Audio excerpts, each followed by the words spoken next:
Hello everybody, hope you're doing alright, hope you're keeping safe, hope you're keeping sane. Now, before I get into the subject of today's video, just a few things I want to talk about, want to quickly address, mostly off the back of previous comments. Firstly, I'm coming from a new angle today, which is all very novel and exciting, but also a few people have messaged me now asking if they can sort of DM me, if they can send me private messages, and they want to talk about their gambling and about their gambling addiction. Firstly, thank you. It's really appreciated that you actually want to come to me to talk to me about your experiences and about your problem.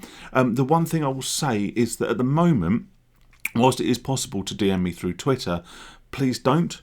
And that's not because I don't want to help. It's not because I don't want to hear from you. It's because the way things are at the moment, I can't necessarily respond in a timely fashion. You know, it might take me quite a while to get back to you. And I know how bad this addiction can be. I know how desperate you can become. And I know sometimes when you feel like you need to reach out and speak to someone, you really need them to be there straight away. And that's something that I can't offer and I can't provide. So as always, there will be links in the description of this video below to GamStop, not to GamStop, sorry, to GamCare, to GA, to the Samaritans, to all those professionals, all those people who are there to talk 24/7, who are there for you when you really need someone to speak to. So thank you. I really appreciate the fact that you want to speak to me about it. And you know what? If I had all the time in the world and I didn't have a job, a family, a business and everything else to do, then I'd love to, because I know I could get back to you quickly. But I know what it's like. If you need to speak to someone, you do need to speak to someone. And most importantly as well, you need to speak to a professional. You don't need to speak to me. I'm just a sort of slightly overweight Essex bloke with a historical gambling problem. I'm not an expert. I'm not a counsellor. I'm not a therapist, as you would have heard me say a million times before. Secondly, hit a milestone. Yes, I hit a massive milestone here on YouTube. It's not a milestone, I don't get a play button or anything exciting like that. But actually, looking through my analytics the other day, I actually realised I have hit 1 million minutes of view time since the incarnation of the Only Phil channel. Again, like I say, to a lot of people, they get more than 1 million views on a video, but to me, that's really cool. And it shows how far we've come as kind of a channel, but also as a community and as a means of helping each other out and sort of helping out with our recoveries and helping out with our addictions and talking to each other as well, which is absolutely brilliant. Like I say, I always love to see it in the comments, which I again don't always get time to respond to, when people are responding to each other, supporting each other and helping each other out. So I really want to see that continue. That's great. Thank you so much to everyone for your ongoing and continued support. It really is appreciated. So today's video, letting gambling define you. And this is, as I always say with my videos, this isn't coming from anywhere or any position of a high horse, any position of authority above and beyond my own experiences. I was someone who let gambling define me. I gave gambling far too much power, and I let gambling become an inherent part of Phil. I was that gambler. And let me explain what I mean and why actually this is dangerous in so many ways. When I first started gambling, I was Phil. I had my own problems, I had my own, life, and I gambled. And I gambled on the side, I gambled recreationally, and increasingly so, to such a point where it actually became a problem. But over time, I became Phil the Gambler. Now, Phil the Gambler wasn't Phil.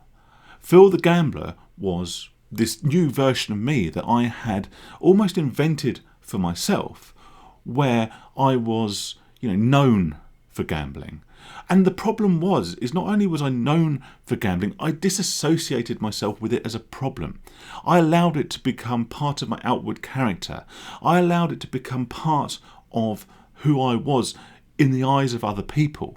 And I used it as a means of defence, a means of deflecting away from the actual problem that I was experiencing, deflecting away from the fact that I had this dangerous, this harmful, and this quite serious addiction to gambling. So what were the symptoms, I would say, of making this part of my character? Letting gambling define me. It was in jokes. It was light-hearted. It was in banter. Oh, I'll have a bet on that. If I was a betting man, I used to say. Obviously, everyone I was with, knowing that, yes, not only was I a betting man, but they knew. They knew that I was probably a problem gambler. The vast majority of people with a brain in their head and eyes in their eye sockets could see that I had a problem, but I made a joke of it. I was that gambler, I was the one offering people stupid wages. Not that I expected them to take them, but because that's who I was. I was Phil, the crazy, degenerate gambler, And this was a way of me excusing my own behaviour, letting it become part of my character, letting it become part of how others saw me. And in my head, to an extent, maybe I thought that was cool. Maybe I thought it was a unique, fun personality trait. Maybe I thought it made me look like I had a bit too much money to throw about. And I say this now, and I was going to make a separate video on it, and maybe I will. But one of the worst things you can do, not just as a gambler, but as anyone in general who wants to try and define their character, is go broke trying to look rich. And I was doing that. And I was doing that in a gambling capacity. I was throwing money about. I was placing big bets. I was actively showing myself gambling to other people in a way that demonstrated, I thought in my head, I can lose this money. I was telling people about my big losses. I wasn't one of these people who used to go around bragging about big wins. I was telling people, anyone who'd listen, about my big losses. And the reason I would do that is because, to me, in my head, it made me look like I could afford this, like this was part of who I was. When I started wearing a degenerate gambler, when I started wearing that badge as a badge of honour amongst people, that is when I realised I had a problem. In my head up until now, I was looking a bit James Bond, a little bit, tuxedo and, high roller in my head. But in reality, I wasn't that high roller. I wasn't that, big gambler, that person who could afford it. I was someone trying to cover up the fact that I couldn't afford it. I was someone trying to cover up the fact that I had a problem. And anyone retrospectively could have seen through this, and I'm sure the vast, vast majority did. And, now when I'm with a group of friends that, know me of old, they will talk about other people who are putting on this facade, who are putting on this front of being a carefree gambler, which is so oxymoronic it's untrue. As gamblers, we may be vaguely carefree when we're gambling because we're in a bubble, because we're detached, because we're in isolation and we're in our comfort zones. But a problem-free, a trouble-free gambler is truly, truly oxymoronic. And you don't come across in that way. You don't come across in that James Bond high roller way. You come across as exactly what you are, which is a desperate addict, in the same way as an alcoholic might make light of their drinking, and we've seen it. We've seen it with people who have all kinds of addictions, of problems and of compulsions. They express themselves and they make jokes around that problem. They let that define them. And that's exactly my point. I became not Phil, I became Phil the degenerate gambler.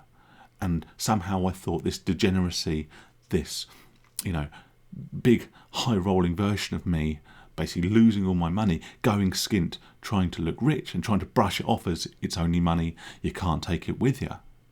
I was buying, flash clothes, flash watches with any money I had because that backed up my excuse. That backed up, this illusion I'd created that I could afford this. So take that out of your life. Try and come back to being who you are. And there is you. There is that real you. You're still there. We're giving, as addicts, we're giving gambling too much power over us. We're letting it become part of us. We're letting it define us in the eyes of others. But it doesn't. I said before in a previous video, I know people who can gamble casually. It doesn't define them, and they brush it off and they don't think anything of it. We can't do that because we're addicts. But it just goes to show that it can be something and it can be absolutely nothing. Most people go through their lives, if they, a lot not gambling at all and a lot not giving it a second thought. We can be that, and when we be that, we take away the power from gambling, we restore it to ourselves, we lose that label, we lose that badge, and we come back to being ourselves. And I come back to being only Phil. I'm only Phil. I'm not Phil the degenerate gambler anymore. I'm only Phil. So, like I say, don't let it become part of you. Don't let it define you. Don't let it become a badge of honour. And it's not a cool thing. You don't be that person like me, putting all the gambling songs on the jukebox in the pub, the Ace of Spades, Kenny Rogers the gambler, offering people stupid wagers because that's what they expected from you. Let them expect more, because there is more to you than that. Stay safe, stay sane, and I'll catch you on the next one. Cheers, guys.